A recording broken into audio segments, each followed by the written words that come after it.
प्रतिष्ठानने बेवारस मतिमंद नागरिकांना दिला आश्रमात निवारा। गेल्या अनेक दिवसांपासून लोणंदमध्ये 2 बेवारस व मतिमंद पुरुष फिरत होते। या कडाक्याच्या थंडीतही ते कुठेही रस्त्याच्या कडेला झोपत होते।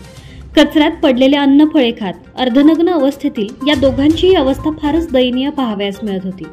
जनावरांपेक्षाही या मनोरुग्ण व बेवारस नागरिकांची अवस्था पाहून लोकानंद प्रतिष्ठानचे अध्यक्ष प्राजित परदेशी यांनी त्यांना यशोधन आश्रमात सोडून नेण्याचा निर्णय घेतला। मागील 10 वर्षांपूर्वी अशाच प्रकारच्या 4 मनोरुग्ण व बेवारस पुरुषांना त्यांनी निवारा मिळवून दिला होता। यावेळी या 2 बेवारस नागरिकांसंदर्भात यशोधन आश्रमाचे संचालक रवी बोडके सर यांच्याशी संपर्क साधण्यात आला। लोणंद पोलीस स्टेशनला या संदर्भात सूचना देण्यात आल्यानंतर लोणंद पोलीस स्टेशनचे सहाय्यक पोलीस निरीक्षक सुशील भोसले यांनीही संपूर्ण सहकार्य करण्याचे आश्वासन दिले। त्यांच्या सहकार्यानेच पोलीस स्टेशनकडून कागदपत्रांची पूर्तता करण्यात आली।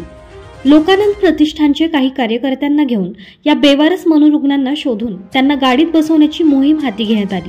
त्यांना घेऊन जाताना या कार्यकर्त्यांना मोठी कसरत करावी लागली। दोघेही जवळ गेले तरी विरोध करत होते। मात्र कडाक्याच्या थंडीतही रात्री 10 वाजता प्राजित परदेशी, अनिल कुदळे, तुषार गवळी, आर्यन ननावरे, साहिल वारघंटी, ओम पवार, सचिन शाहू यांनी या दोघांनाही यशोधन आश्रमात सुखरूप पोहोचवले।